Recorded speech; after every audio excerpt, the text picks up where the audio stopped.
tidaklah sesat dari kelompok-kelompok yang sesat seperti Khawarij, Murji'ah, Jahmiyah, Qadariyah dan yang lain-lainnya, melainkan karena memahami Al-Quran, memahami hadis-hadis Nabi, bukan mengikuti pemahaman para salaf. Sebagai contoh, ya, ini saya tuangkan. Apa yang menyebabkan sebagian kelompok yang radikal mengkafirkan para penguasa pemerintah? Dia kafirkan Polri, dia kafirkan TNI. Polri, TNI, pemerintah dan jajarannya dihukumi tagut, wajib dibunuh dan boleh diberontak. Apa sebabnya? Ada dalil dalam Al-Quran. Dalilnya ada, tapi pemahamannya yang keliru. Apa? Firman Allah dalam surat An-Nisa. Ini sumber hukum mereka mengkafirkan presiden dan jajarannya, mengkafirkan TNI, Polri, pemerintah secara umum. Ya. Ini dalil yang mereka gunakan. Apa dalilnya? Wa man lam yahkum bima anzalallahi fa ulaika humul kafirun. Dan barang siapa yang tidak berhukum dengan hukum Allah, mereka kafir. Lihat presiden pakai hukum apa? Polri pakai hukum apa? TNI hukum apa? Jaksa hukum apa? Hukum apa? Kafir. Kalau kafir, Allah berfirman, waqtuluhum haitsu taqiftumuhum. Bunuhlah orang-orang kafir dimanapun kamu mendapatinya. Maka terjadilah bom di Polres Cirebon beberapa tahun yang lalu. Terjadilah ya pembunuhan di Polda Medan sebelumnya dan seterusnya. Ya. Ngeri kan? Ada dalilnya enggak? Ada kan? Nah kalau orang yang enggak punya prinsip tadi dengar, betul juga ya. Ayat Al-Quran jelas dalam surat An-Nisa. Tapi kalau dikembalikan kepada pemahaman para salaf, maka didapatkan dalam ayat ini ucapan Abdullah bin Abbas, kufrin duna kufur, kekufuran yang tidak mengeluarkan seorang dari Islam. Artinya kufur kecil, kecuali dia menganggap hukum selain hukum Allah itu lebih baik daripada hukum Al-Quran, atau dia meyakini setara dengan hukum Allah, atau meyakini halal. Dan saya anggap pemerintah kita tidak akan mungkin meyakini hukum Belanda lebih baik daripada hukum Al-Quran, ya kan? Atau setara dengan Al-Quran, hanya saja karena tuntutan politik atau tekanan dan seterusnya. Maka kalau keyakinannya masih seperti itu, kalau dia memakai selain hukum Allah, maka dia sekedar berdosa tetapi tidak sampai keluar dari Islam. Ini salah satu sumber pegangan Khawarij dalam membolehkan pemberontakan terhadap pemerintah yang sah, sehingga mereka tidak segan-segan mencela penguasa di media, mencaci maki saudara-saudara kita dari kalangan Polri dan TNI, bahkan mereka menghalalkan darahnya. Karena itu dari pemahamannya. Jelas ya? Cuma hanya saja terkadang sebagian orang melihat kesamaan dari sisi casing, dia menilai samanya ideologi.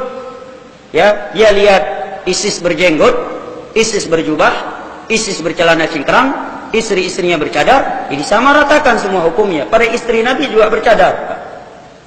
Nabi celananya cingkrang, Nabi berjenggot. 4 imam mazhab semuanya berjenggot selama celana cingkrang dan istri-istri mereka bercadar. Dan ini kita maklumi karena ada sebagian orang yang berpenampilan demikian dan memiliki ideologi yang seperti di atas tadi, yang dibahasakan oleh para ulama dengan kaum Khawarij. Ini dalilnya. Lalu apa jawabannya? Ini perlu kita berikan jawaban. Yang dapat syubhatnya pulang nggak tahu jawaban. Ya. Jawabannya tadi sudah terjawab satu ya, Abdullah bin Abbas. Adapun ayat yang kedua, waqtuluhum haitsu taqiftumuhum, bunuhlah orang-orang kafir dimanapun kamu mendapatinya, maka dalam hadis-hadis Nabi telah dijelaskan bahwa kafir dalam Islam terbagi menjadi 4. Yang pertama disebut dengan kafir muahad, kafir yang telah terjadi perjanjian hidup damai, genjatan senjata antara muslim dengan mereka. Maka kafir yang ini disebut kafir muahad, tidak boleh ditumpahkan darahnya, tidak boleh dirampas hartanya, dan tidak boleh digores kehormatannya. Sebagaimana yang disabdakan oleh Nabi, man qatala mu'ahadan lam yajid 'arfal jannah wa inna rihaha latujadu masirata 40 'am. Barang siapa yang membunuh kafir mu'ahad, maka dia tidak akan mencium bau syurga, dan sesungguhnya bau syurga dapat dicium semenjak perjalanan 40 tahun. Hadis riwayat Al-Imam Al-Bukhari dari Abdullah bin Umar radhiyallahu anhu. Yang kedua, kafir musta'min. Ya. Kafir mu'ahad banyak dalilnya, di antara itu tadi. Yang kedua, sejarah Islam yang sangat jelas.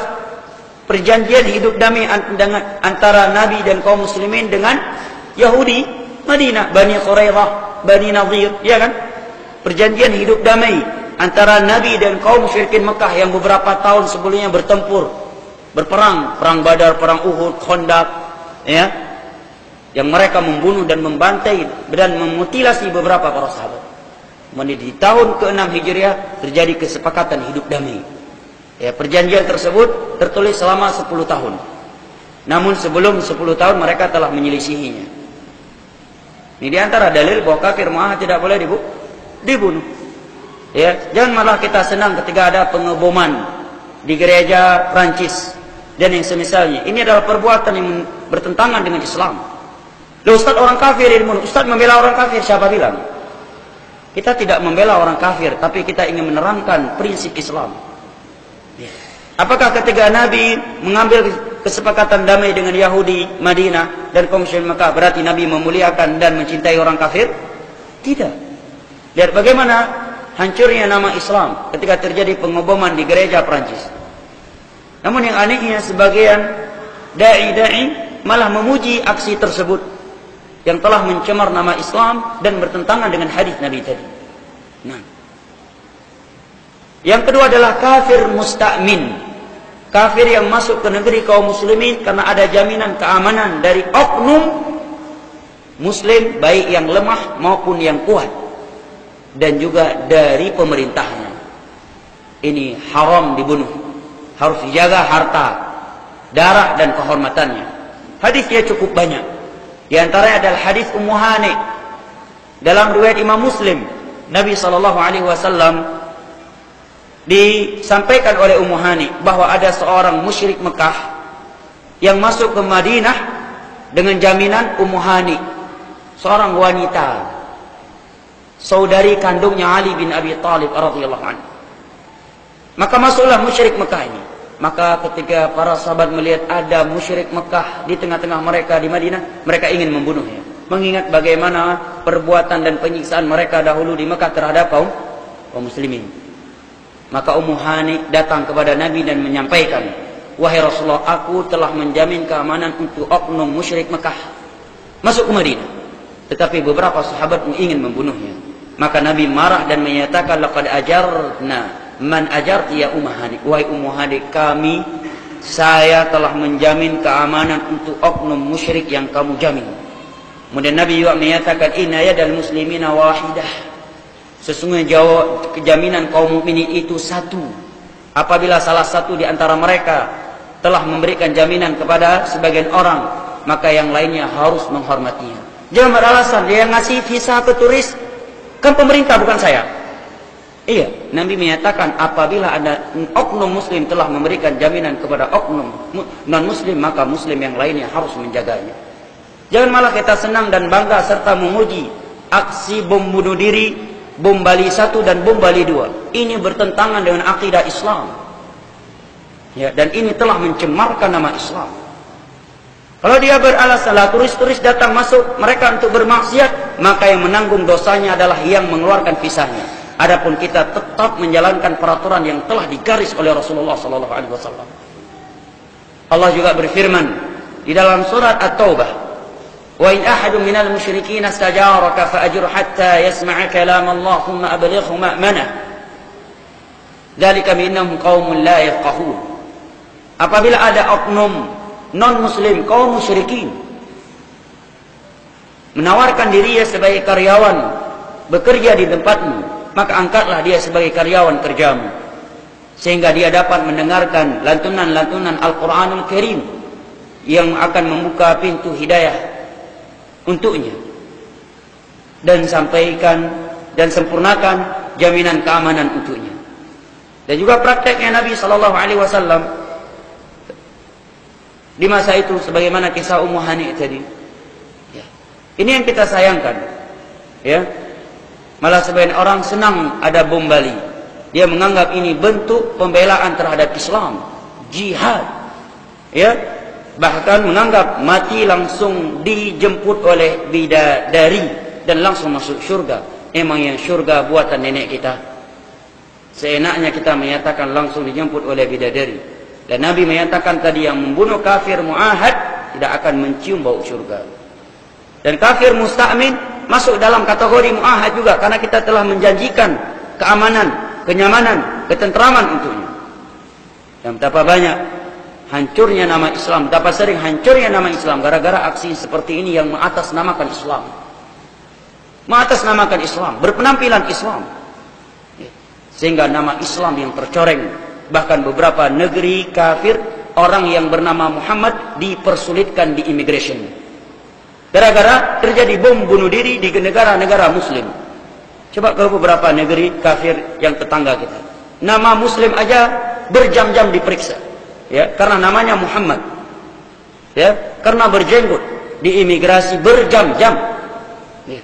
Apa sebabnya? Karena ulah sebagian orang yang mengatasnamakan Islam tadi. Kafir yang ketiga adalah kafir zimmi. Kafir non-muslim yang tinggal di negeri kaum muslimin dengan membayar upeti pajak. Sebenarnya pajak itu hanya dipungut dari non-muslim, bukan dari muslim. Yang memungut pajak dari muslim, Nabi ancam dengan sabdanya, inna sahibal maksi finnar. Pemungut pajak tempatnya dalam api neraka. Dan orang boleh lari dari pajak kalau dia mampu lari. Tidak wajib bayar pajak. Tapi kalau mafsadahnya besar, nggak bayar pajak, ya harus piknik beberapa tahun di belakang jeruji besi, ya bayar aja demi menghilangkan mafsad. Kalau anda punya power, nggak bayar pajak, boleh anda nggak bayar pajak. Jelas ya? Karena pajak itu dipungut dari non-muslim, bukan dari muslim. Nabi menyatakan inna sahibal maksi finnar. Pemungut pajak tempatnya dalam api neraka. Ya, kecuali pajak yang memang dana tersebut dikembalikan lagi untuk kaum muslimin seperti operasional. Seperti jalan tol kata para ulama. Maka ini tidak mengapa, karena memang uang yang diambil untuk operasional fasilitas tersebut dan kemanfaatannya untuk kaum muslimin. Ini kita yang punya toko.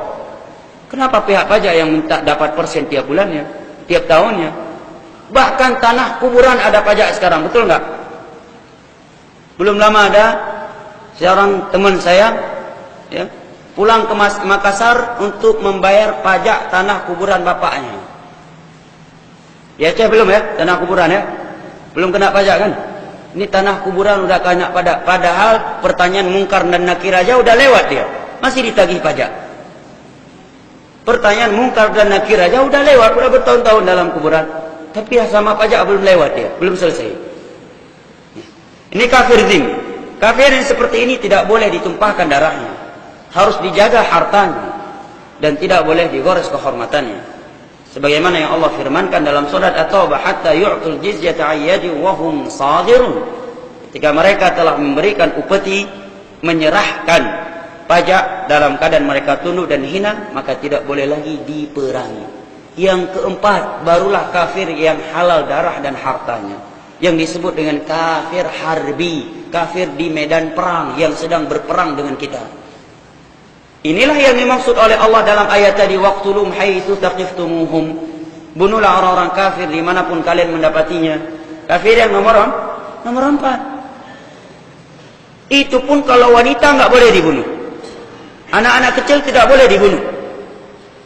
Kakek-kakek, nenek-neneknya tidak boleh dibunuh. Harus ditawan, diberi makan, didakwahi, dan tidak boleh sampai mereka kelaparan. Dan Nabi telah mengancam dengan api neraka yang membiarkan tawanannya kelaparan. Ya, jelas ya? Apa sebabnya muncul paham Khawarij tadi? Memahami Al-Quran bukan dengan pemahaman Nabi dan para sahabat.